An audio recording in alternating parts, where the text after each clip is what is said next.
असल में जो बात महेश ने बोली थी वही सवाल पहले आदित्य के मन में भी चल रहे थे, पर वो उन्हें बार बार नज़रअंदाज कर रहा था। पर जब उसने महेश की भी ऐसी सोच देखी तो उसने गुस्से में टेबल को ही पलट दिया, जिसकी वजह से वो टूटने की आवाज़ हो रही थी। दरअसल अपने परिवार को और अपने आप को हमेशा नंबर 1 रखने के लिए आदित्य हर बात को हर तरीके से सोचता है, जिससे कभी भी आगे जाकर उसे पछताना ना पड़े। ठीक उसी तरह अवनी के बारे में जानकर आदित्य को हर पहलू से सोचना पड़ रहा होता है, और जैसे जैसे वो हर पहलू के बारे में सोच रहा होता है वैसे वैसे उसे गुस्सा आ रहा होता है। उसके मन में कहीं ना कहीं अवनी को खोने का डर होने लगता है।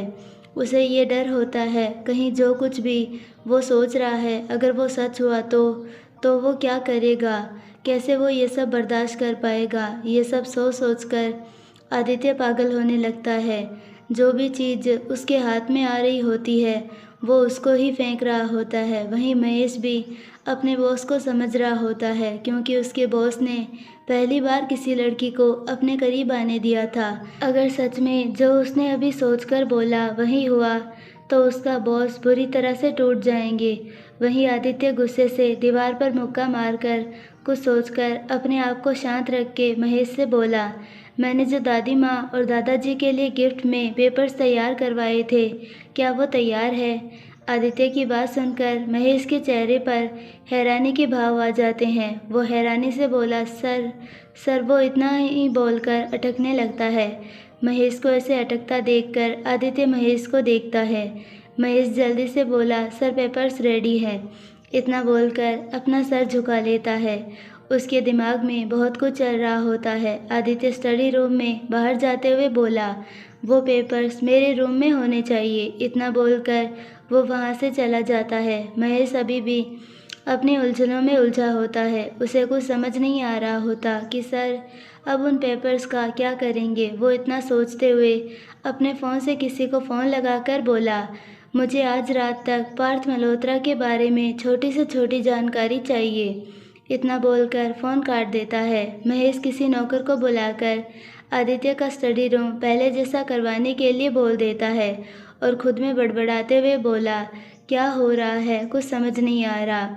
सब आपस में उलझता ही जा रहा है। अब मुझे ही जल्दी से हर एक पहलू तक जाना होगा, जिससे मैं आगे के लिए पहले से ही तैयार रहूं। इतना सोचकर वो बैकयार्ड की तरफ चला जाता है। वहीं आदित्य स्टडी रूम से निकलकर अपने रूम में आकर सीधा वॉशरूम में जाकर शावर के नीचे खड़ा हो जाता है। अवनी आदित्य को ऐसे देखकर अपने आप से बोली, मुझे पता है कुछ तो है जो तुम्हें बहुत ज़्यादा परेशान कर रहा है, और मुझे ऐसा लग रहा है वो कुछ शायद मुझसे ही जुड़ा हुआ है। इतना बोलकर अवनी भी कुछ सोचकर मुस्कुराते हुए दादी माँ और दादाजी के रूम की तरफ चली जाती है। अवनी दादी माँ के रूम में आकर देखती है तो वहाँ पर कोई नहीं होता।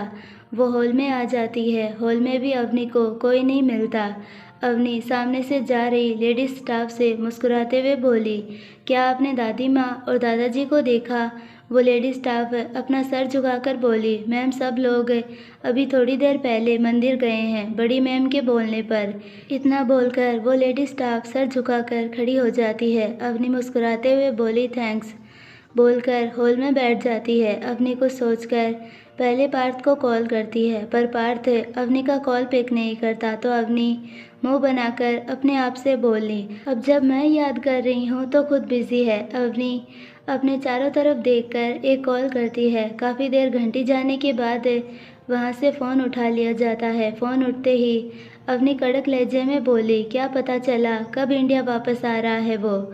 उधर से वो आदमी शांति से बोला, मैम कोई आइडिया नहीं है, पर उसके आदमी आपको पागलों की तरह ढूंढ रहे हैं।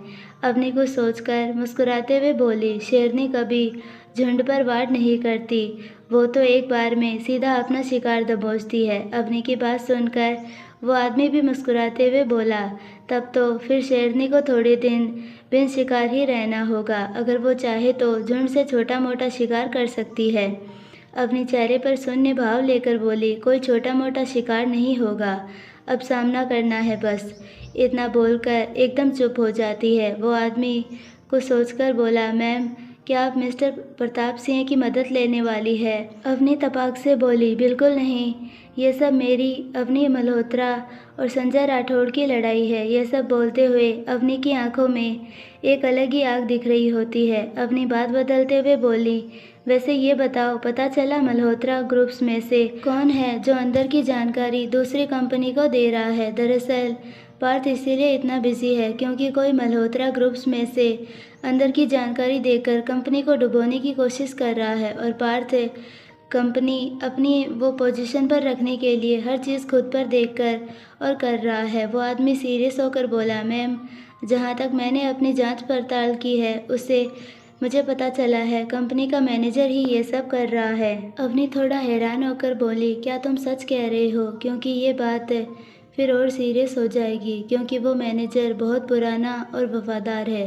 वो आदमी अपनी बात समझाते हुए बोला, मैम, मैं आपकी बात समझता हूँ, बस आप मुझे 2 दिन का समय और दे दीजिए जिससे मैं आपको अपनी बात का सबूत भी दे दूँगा। अवनी को सोचकर बोली, हाँ हाँ बोल देती है। एक बार फिर दोनों एक तरफ से शांति हो जाती है। ये शांति भी एक बार फिर से अवनी तोड़ते हुए बोली, वैसे अभी पार्थ क्या कर रहा है? वो आदमी 1 मिनट बाद बोला, सर अभी किसी वर्कर पर गुस्सा कर रहे हैं। वो आदमी की बात सुनकर अवनी खिलखिलाकर हंस देती है। अवनी हंसते हुए बोली, उसे अपना काम करने दो और तुम भी अपना काम करो। इतना बोलकर अवनी फ़ोन रखने लगती है। वो आदमी अवनी के फ़ोन रखने से बोला, मैम, एक और बात बतानी है। अवनी फ़ोन कान पर वापस लगाकर बोली, हाँ बोलो। वो आदमी गहरी सांस लेकर बोला, मैम, नमन सर 2 दिन बाद अपने दोस्त की शादी में मेघना मैम के साथ 7 फेरे लेने वाले हैं। अवनी को सोचकर, क्या नमन सर अपनी शर्त पूरी होने की वजह से मेघना से शादी कर रहे हैं? वो आदमी तपाक से बोला, नहीं मैम, पता चला है नमन सर ने ठीक होते ही मेघना मैम को प्रपोज कर दिया था और ये बात आप भी जानती है। मेघना मैम तो पहले से ही नमन सर से प्यार करती थी, इसी वजह से उन्होंने तुरंत ही नमन सर को हाँ भी बोल दिया। असल में मेघना जब नमन को अपने साथ आदित्य की वेला में से अधमरी हालत में लेकर हॉस्पिटल गई थी, तब वहाँ नमन को 4 से 5 दिन रखा गया था। उन 4 से 5 दिन मेघना एक सच्चे साथी की तरह नमन के साथ रहती थी और उसकी हर छोटी से छोटी चीज़ों का ध्यान भी रखती थी। उन दिनों में नमन को भी मेघना की आदत हो गई थी। जिस दिन नमन को हॉस्पिटल से डिस्चार्ज मिलने वाला था, उसी दिन नमन ने अपने किए की माफ़ी मेघना से मांगकर उसे अपनी ज़िंदगी में हमेशा रहने के लिए प्रपोज भी किया था। नमन के माफ़ी और प्रपोज देखकर मेघना की आंखों में खुशी और अपने प्यार पर विश्वास की जीत की नमी दिखाई दे दी। अपने प्यार को कबूल होता देखकर वो भी नमन को हाँ बोल देती है। अवनी चेहरे पर छोटी सी मुस्कान लेकर बोली, ठीक है, सब सही चल रहा है, उम्मीद है आगे भी सब ऐसे ही चले। वैसे 2 दिन बाद इतना बोलते बोलते अवनी अचानक चुप हो जाती है, जैसे उसे कुछ याद आया हो। अवनी हाँ बोलते हुए फ़ोन काट देती है, फिर अपने आप से बोली, अभी भी मैं 2 दिन बाद यहाँ से चली जाऊँगी। मुझे पता है पार्थ ने मुझे बस नमन सर की वजह से ही यहाँ छोड़ा था, पर अब सब बदल रहा है। क्या अब मुझे भी 2 दिन बाद यहाँ से जाना होगा? इतना सोचते हुए अवनी की आंखों में नमी आ जाती है और फिर वो नमी आंसू बनकर आंखों से गिरने लगती है। अवनी जल्दी से अपने आंसू साफ करके बोली, अवनी रोने की ज़रूरत नहीं है। आदित्य ने ही तो थोड़ी देर पहले बोला था कि वो मुझे कभी अपने से दूर नहीं जाने देगा और मुझे मेरे आदित्य पर पूरा विश्वास है। वो मुझे सच में कभी भी अपने से दूर नहीं करेगा। ये सब सोचते हुए अवनी हॉल में चहलकदमी करने लगती है। फिर अपनी कही बात पर ही तर्क वितर्क करके बोली, पर मैंने ही तो आदित्य से कोई रिश्ता रखने से मना किया था क्योंकि मुझे उसे खोने का डर था, पर जब पार्थ आएगा तब आदित्य कैसे मुझे जाने से रोकेगा। अवनी, ये तूने क्या कर दिया? इतना सब सोचते हुए अवनी निराश होकर एक तरफ बैठ जाती है। फिर थोड़ी देर बाद खुशी से मुस्कुराते हुए अपने आप से बोली, अगर आदित्य भी मुझे रोक नहीं पाया तो मैं अपने आप ही रुक जाऊंगी। इतना बोलकर मुस्कुरा देती है। वहीं महेश अपने में उलझे हुआ जब हॉल से होते हुए बैकयार्ड में जा रहा होता है, तब अवनी जल्दी से मुस्कुराते हुए महेश के पास आकर बोली, आदित्य कहाँ है? महेश अवनी की आवाज़ सुनकर अपनी आंखें बंद कर सारी बातें दिमाग से निकाल कर बोला, सर अपने रूम में होंगे। इतना बोलकर चेहरे पर फीकी मुस्कान लेकर वहाँ से जल्दी से चला जाता है। अवनी को महेश का ऐसा व्यवहार थोड़ा अजीब लगता है, पर वो ज़्यादा ध्यान न देकर अपनी मासूम सी मुस्कान लेकर आदित्य के कमरे में चली जाती है। दूसरी तरफ मंदिर के सामने कार आकर रुकती है और कार में से दादी माँ, दादाजी, रेखा जी और महेंद्र जी बाहर निकलकर मंदिर के सामने अपने दोनों हाथ जोड़ लेते हैं। महेंद्र जी हाथ जोड़ने के बाद दादी माँ की तरफ देखकर बोले, माँ अब तो बता दीजिए आप हमें यहाँ लेकर क्यों आई है? असल में मंदिर आने का प्लान दादी माँ ने अचानक ही बनाया था, इस वजह से रेखा जी और महेंद्र जी को बिल्कुल आइडिया नहीं होता कि आज ही क्यों ऐसे अचानक सुमित्रा जी उनको यहाँ लेकर आई है। दादी माँ चेहरे पर अलग ही चमक लेकर बोली, आज यहाँ आने का प्लान मैंने मेरे पोते के लिए बनाया है। मेरी और इनकी इच्छा है कि आदित्य हमारी सालगिरह पर ही अवनी से शादी कर ले। दादी माँ की बात सुनकर रेखा जी बोली, माँ पहले हमें दोनों बच्चों से पूछना चाहिए, हम ऐसे उन दोनों की शादी अपनी बात मनवा कर नहीं कर सकते, और वैसे भी हमें अभी अवनी के बारे में कुछ नहीं पता। रेखा जी अपने मन की बात सामने रख रही होती है, पर दादी माँ रेखा जी को चुप करवा कर बोली, देखो रेखा, हमारे बाल ऐसे ही सफ़ेद नहीं हुए हैं, हमें पता है कब कौन सा कदम उठाना चाहिए और कब नहीं।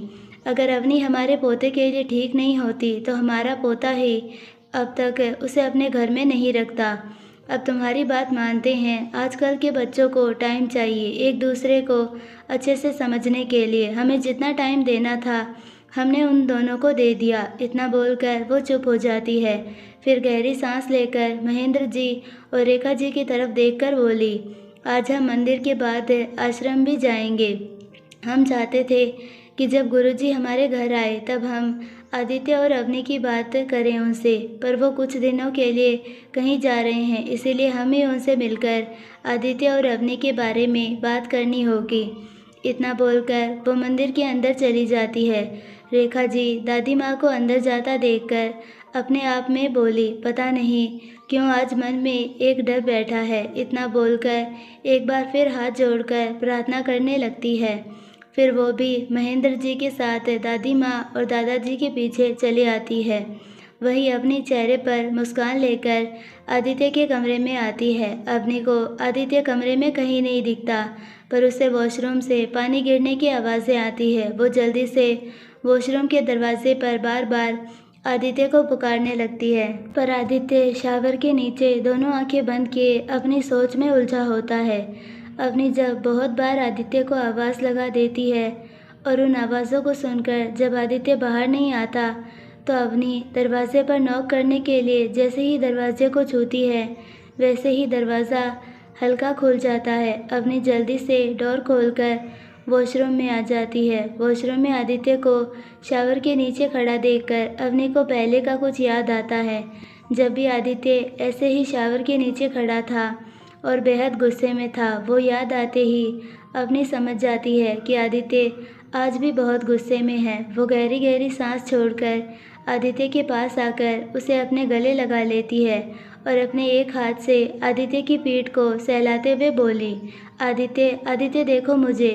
अवनी ऐसे ही बार बार आदित्य को खुद की तरफ देखने के लिए काफ़ी देर से बोल रही होती है। आदित्य जब अपने सोच से बाहर निकलकर अवनी को अपने सामने देखता है तो एक बार फिर उसके दिमाग में महेश के कहे गए सवाल चलने लगते हैं। सर, हो सकता है मैम संजय से बचने के लिए आपके पास आई हो, क्या पता मिस्टर पार्थ मल्होत्रा भी मैम के साथ मिलकर उन्हें आपके पास सेफ रख रहे हो, या फिर मैम और मिस्टर मल्होत्रा आप दोनों मिस्टर आदित्य प्रताप सिंह और संजय राठौड़ की दुश्मनी के बारे में पहले से ही जानते हो और इसी बात का वो फ़ायदा उठा रहे हो। वही सवाल जो पहले उसके मन में भी चले थे। आदित्य की आंखों में भी फिर एक बार दर्द भरा गुस्सा जगह लेने लगता है। वो अवनी के गोली लगे हाथ को अनजाने में ही कस के पकड़कर अपने करीब करके अवनी की आंखों में देखते हुए बोला, प्यार करती हो ना मुझसे?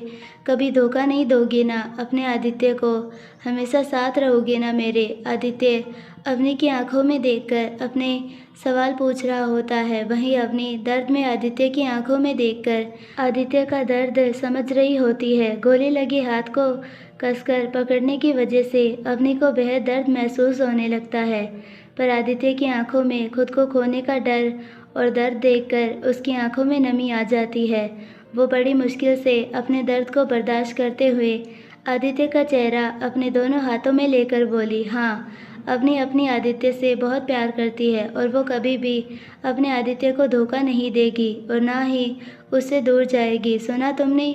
अवनी आदित्य से प्यार करती है। वो अपने नम आंखों से इतना ही बोल पाती है। आदित्य अवनी के होठों पर अपने होठ रखकर किस करने लगता है, पर किस में भी अवनी को आदित्य का दर्द और डर बहुत अच्छे से समझ आ रहा होता है।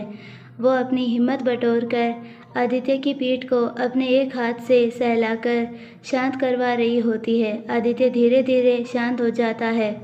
अवनी और आदित्य का किस दर्द से शुरू हुआ एक दूसरे में बेतहाशा प्यार पर आ जाता है, जहां दोनों किस करते हुए अपने प्यार को एक दूसरे को दिखा रहे होते हैं। अवनी की आंखों से लगातार आंसू बह रहे होते हैं और साथ में गोली लगे हाथ से खून। वहीं मंदिर में सब लोग पूजा कर मंदिर के पीछे बने आश्रम में आ जाते हैं। असल में वो आश्रम सबके प्रसिद्ध महागुरु का होता है। महागुरु कभी भी किसी के बारे में कुछ जल्दी नहीं बताते, पर प्रताप परिवार उन्हें बहुत पीढ़ियों से पूछता आ रहा है। इसीलिए महागुरु बहुत बार आने वाली मुश्किलों के बारे में पहले ही प्रताप परिवार को आगाह कर देते हैं। इसीलिए आज सुमित्रा जी अपने पोते और पोता बहू के बारे में जानने के लिए यहाँ आई होती है। सुमित्रा जी, दादाजी, रेखा जी और महेंद्र जी वहाँ बने एक बड़े से हॉल जैसे कमरे में बैठे होते हैं। तभी उस बड़े कमरे के हॉल में पंडित जी वहाँ आकर सुमित्रा जी की तरफ देखकर बोले, महागुरु आप सबको अंदर बुला रहे हैं। इतना बोलकर वो वहाँ से जाने लगते हैं। सुमित्रा जी, दादाजी, रेखा जी और महेंद्र जी उन पंडित जी के पीछे पीछे चलकर महागुरु के सामने आ जाते हैं। महागुरु को देखकर दादाजी और महेंद्र जी उनके पैर छूते हैं और सुमित्रा जी और रेखा जी अपने सर पर चुन्नी रखकर अपने हाथ जोड़कर उनको नमस्कार करती है। महागुरु प्रताप परिवार को देखकर मुस्कुराकर उन पंडित को वहां से जाने के लिए कहते हैं। पंडित जी के जाते ही सुमित्रा जी महागुरु को अवनी और आदित्य के बारे में सब बता देती है। महागुरु आदित्य के बारे में तो सब कुछ पहले से ही जानते हैं, पर अवनी का नाम सुनकर वो अवनी के नाम से ही उसकी कुंडली बनाकर आदित्य की कुंडली से जोड़कर देखने लगते हैं। जैसे जैसे महागुरु उनकी कुंडली देखते हैं वैसे वैसे उनके चेहरे पर शिकन आ जाती है। वो दोनों कुंडली देखकर सुमित्रा जी को देखकर बोले, आप बिल्कुल चिंता मत करिए, इन दोनों के शादी के योग बन रहे हैं और आपके पोते के लिए अवनी से अच्छी कोई और लड़की हो भी नहीं सकती। मार्ग में कुछ कठिनाइयाँ आएगी, पर ये दोनों साथ में उसे आराम से सुलझा भी लेंगे। महागुरु की बात सुनकर सुमित्रा जी और रेखा जी बहुत खुश हो जाती है, पर महेंद्र जी और दादाजी के चेहरे पर अभी भी शिकन होती है। महागुरु प्रताप परिवार को देखकर बोले, मुश्किल हर किसी के रास्ते में आती है और इन दोनों के रास्ते में भी बहुत मुश्किलें हैं, पर इन दोनों का साथ ही इन्हें मजबूत बनाएगा और वैसे भी आगे करनी है और होने का कोई नहीं टाल सकता। महागुरु की ये बात सुमित्रा जी और रेखा जी के चेहरे पर से मुस्कान हटा देती है और दादाजी और महेंद्र जी के चेहरे पर सिकन के भाव और बढ़ा देती है। महागुरु महेंद्र जी और दादाजी की भावनाओं को समझ रहे होते हैं, इसीलिए वो रेखा जी और सुमित्रा जी को बाहर भेज देते हैं। महागुरु दादाजी की तरफ देखकर बोले, चिंता की कोई बात नहीं है, आदित्य पर मृत्यु के बादल हट गए हैं। ये लड़की ही आदित्य की मृत्यु की रक्षक बनकर आई है। इसके होने से आदित्य को कभी मृत्यु का कोई भय नहीं होगा, चाहे वो कितनी भी मुश्किलों में क्यों ना हो। पर महागुरु की बातें सुनकर दादाजी और महेंद्र जी की कुछ परेशानी कम होती है। असल में जब आदित्य पर पहली बार हमला हुआ होता है, तभी महागुरु ने दादाजी और महेंद्र जी को आश्रम में बुलाकर आदित्य के ऊपर मृत्यु का संकट बताया था। तब उन्होंने उसका उपाय में एक ऐसी लड़की के बारे में बताया था जिससे आने से आदित्य के संकट कम तो नहीं होंगे, पर मृत्यु आदित्य को छू नहीं पाएगी। ये बात जानकर दादाजी और महेंद्र जी ने महागुरु से उस लड़की के बारे में भी पूछा था। तब महागुरु ने उनको समझाते हुए कहा, वो लड़की स्वयं आपके बेटे की ज़िंदगी में आएगी। आप अपनी तरफ से कभी कोई कोशिश मत करना। महागुरु की बात समझकर महेंद्र जी और दादाजी ये बात रेखा जी और दादी माँ को नहीं बताते हैं, और आज जब वो महागुरु की बात सुनते हैं उसकी वजह से उनके चेहरे पर शिकन आ जाती है। पर महागुरु की बात में सुनकर फिर उनको कुछ अनहोनी होने का डर लगने लगता है। महागुरु अपनी बात आगे बढ़ाकर बोले, पर आदित्य की रक्षक बने उस लड़की की मृत्यु के योग बन रहे हैं। जब जब वो लड़की मुसीबतों को पार करके बाहर निकलती जाएगी, वैसे वैसे उसकी मृत्यु नज़दीक आती जाएगी। महागुरु की बात सुनकर महेंद्र जी जल्दी से बोले, गुरुदेव, हम ऐसे किसी बच्ची को अपने बच्चे की जान बचाने के लिए उसकी जान पर खतरा नहीं डाल सकते। अगर मेरे बेटे का खतरा अवनी के होने से कम है तो तब भी अवनी को आदित्य के पास नहीं रहने दूंगा, क्योंकि वो भी किसी की बच्ची है। महेंद्र जी की बात सुनकर महागुरु मुस्कुराते हुए बोले, बेटा, ये तो नीति में लिखा है। अगर अभी भी आदित्य को वो लड़की नहीं मिलती तब भी विधाता ने उन दोनों को एक डोर से जोड़े रखा है। आज नहीं तो कल वो लड़की आदित्य के जीवन में आनी ही थी। और रही बात उस बच्ची की, तो उस बच्ची की ही नियति यही है। और मैंने कहा योग बन रहे हैं, अभी बने नहीं हैं। क्या पता आगे दोनों साथ चलकर एक दूसरे के रक्षक बन जाए।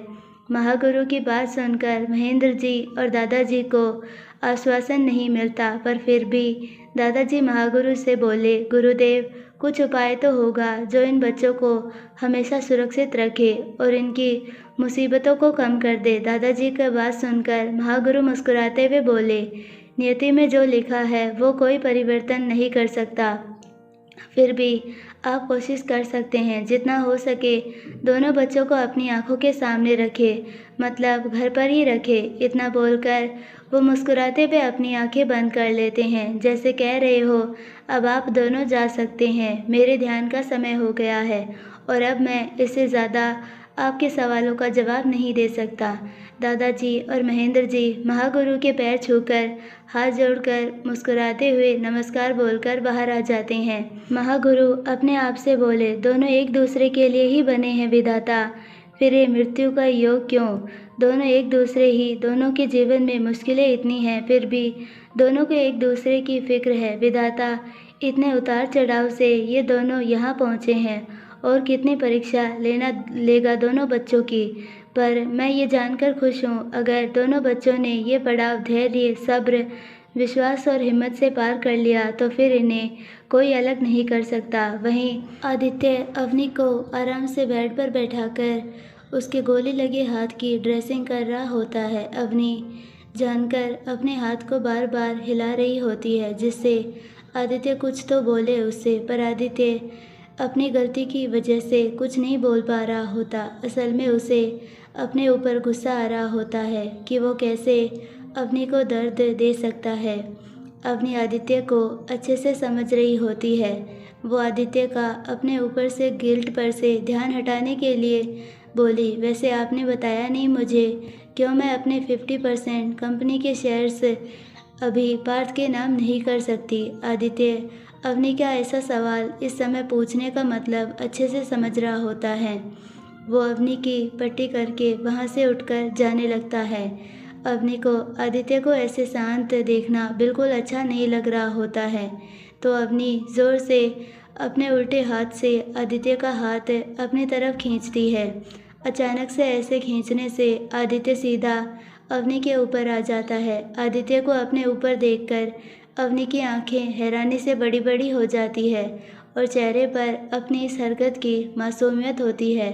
अवनी जल्दी से बोली, सॉरी, मुझे लगा मैं तुम्हें उल्टे हाथ से हिला भी नहीं पाऊंगी, इसीलिए मैंने इतना ज़ोर लगा दिया। अवनी की मासूमियत देखकर आदित्य मुस्कुराते हुए अपना सर अवनी के सर से जोड़कर बोला, बहुत प्यार करने लगा हूँ मैं तुम्हें। कब तुम आँखों में बसते हुए रूह में बसने लगी पता ही नहीं चला।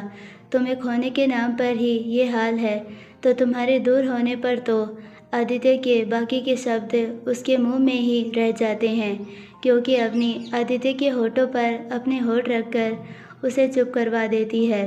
दोनों एक दूसरे के दूर होने का डर अच्छे से समझ रहे थे, पर फिर भी एक दूसरे को हमेशा का साथ रहने की आस एक दूसरे को बांध रहे थे। सब डाइनिंग टेबल पर बैठे शांति से डिनर कर रहे होते हैं। आज डाइनिंग टेबल पर एकदम खामोशी होती है। सब अपने में ही उलझे होते हैं। असल में मंदिर से निकलने के बाद दादाजी और महेंद्र जी महागुरु से हुई बात रेखा जी और दादी माँ को नहीं बताते हैं। वो दोनों नहीं चाहते थे कि रेखा जी और सुमित्रा जी इस बारे में जानकर और भी ज़्यादा परेशान हो, क्योंकि वो दोनों पहले से ही महागुरु की बात से परेशान थी। सब लोग शांति से डिनर करके अपने अपने कमरे में चले जाते हैं।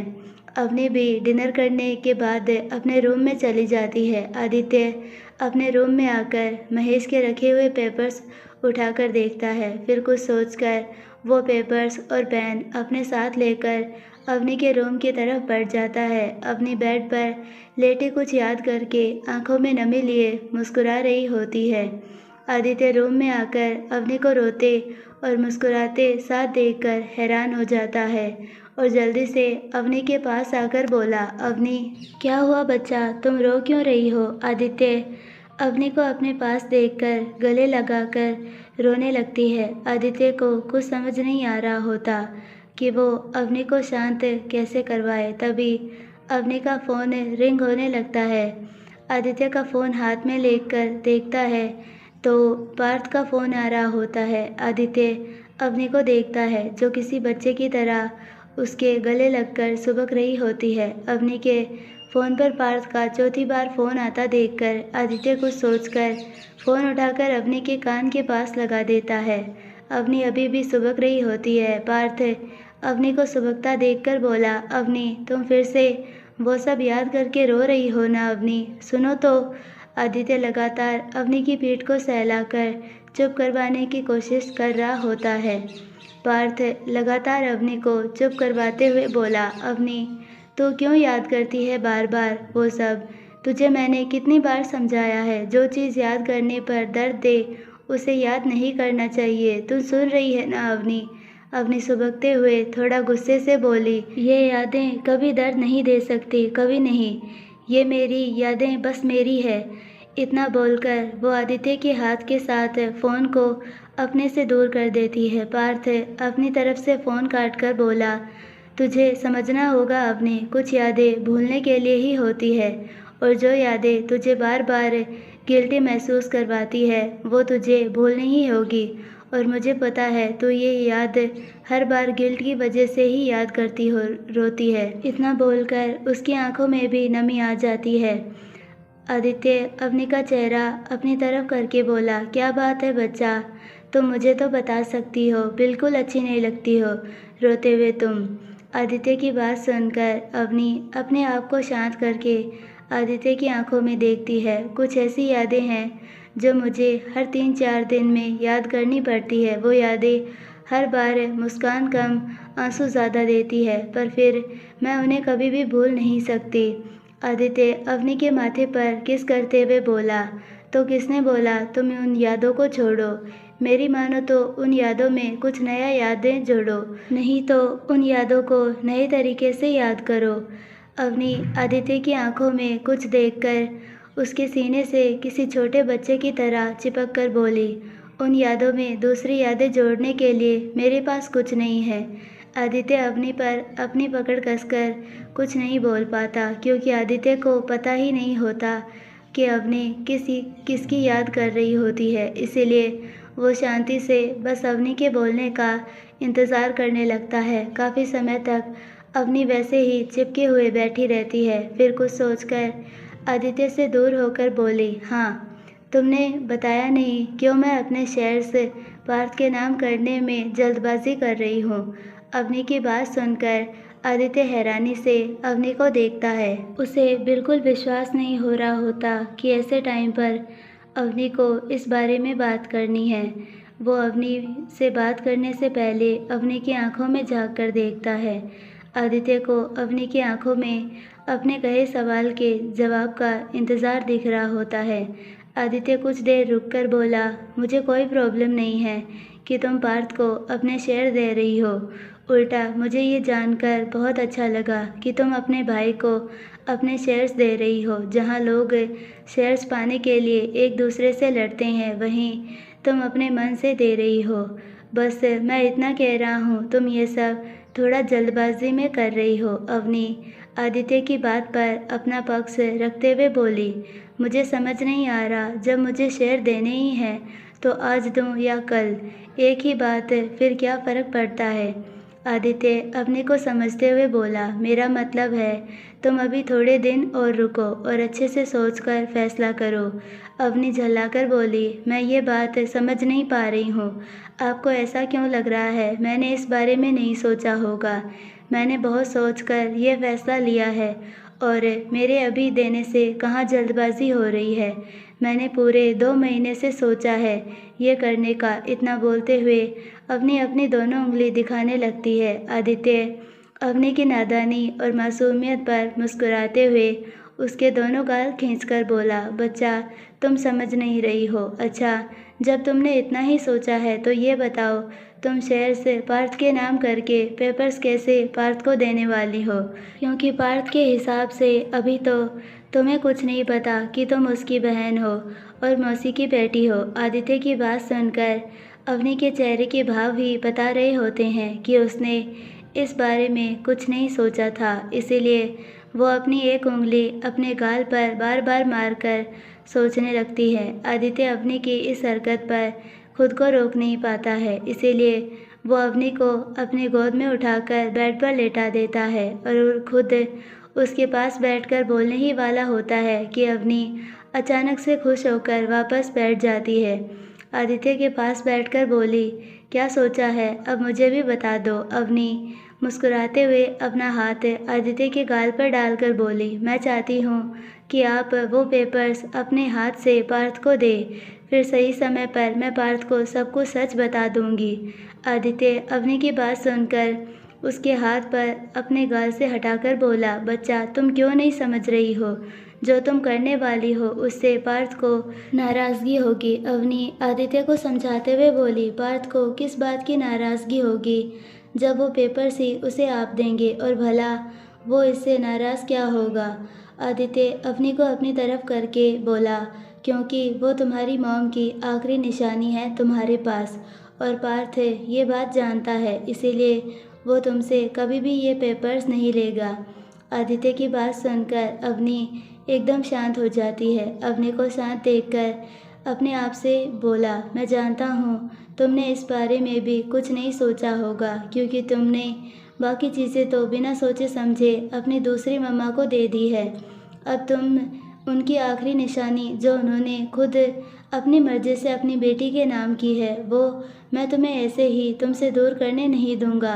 अवनी के कान में बार बार आदित्य के कहे शब्द गूंज रहे होते हैं, क्योंकि वो तुम्हारी मॉम की आखिरी निशानी है तुम्हारे पास। इस बार ये शब्द अवनी के कान में गूंजने की वजह से अवनी की आंखों से आंसू आ जाते हैं। आदित्य अवनी को अपने गले लगाकर बोला, बच्चा मैं जानता हूँ तुम्हारे लिए ये पेपर्स अब वो पेपर्स नहीं रहे, अब ये कीमती चीज़ है जो तुम्हें हमेशा तुम्हारी मॉम से जोड़कर रखेगी।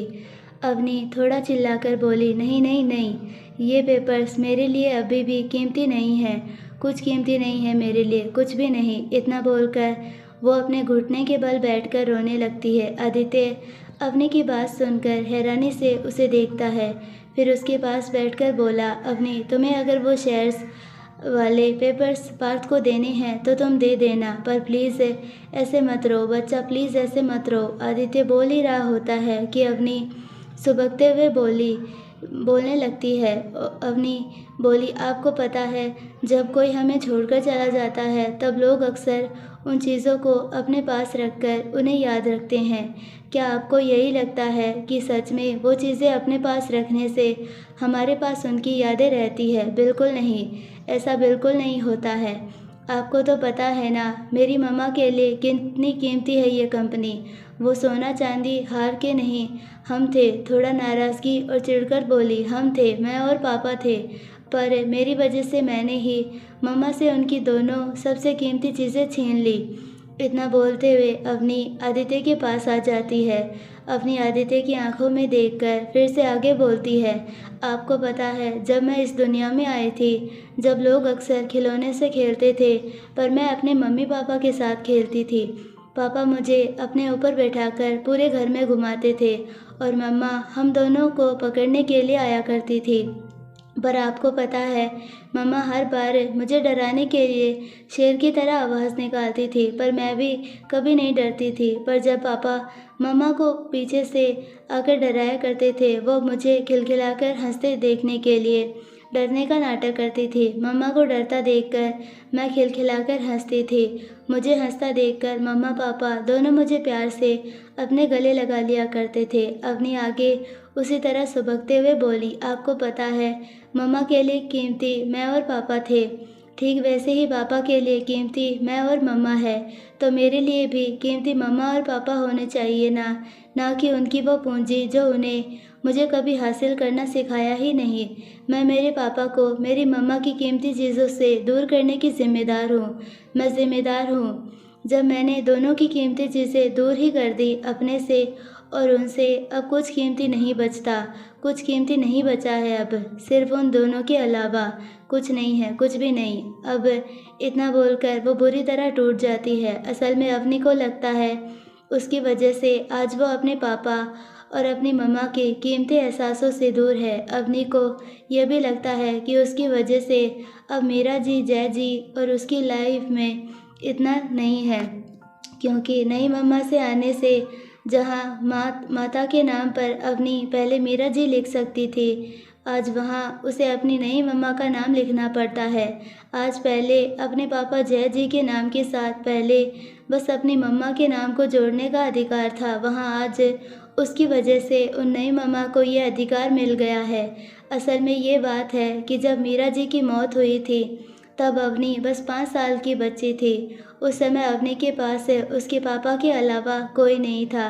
वही मीरा जी का अचानक चले जाना जय जी को बुरी तरह तोड़ गया था। वो इतना टूटे थे कि उनसे अवनी को संभालना मुश्किल हो रहा था। वहीं अवनी अपनी मम्मा को ना पाकर रोया करती थी, जिसकी वजह से जय जी ने दूसरी शादी की। अवनी को लगता है अगर वो उस समय इतना ना रोती, तो अपने पापा को इतना परेशान ना करती, तो आज वो जय जी और मीरा जी के नाम के साथ उनकी कीमती यादों और एहसासों में पली होती।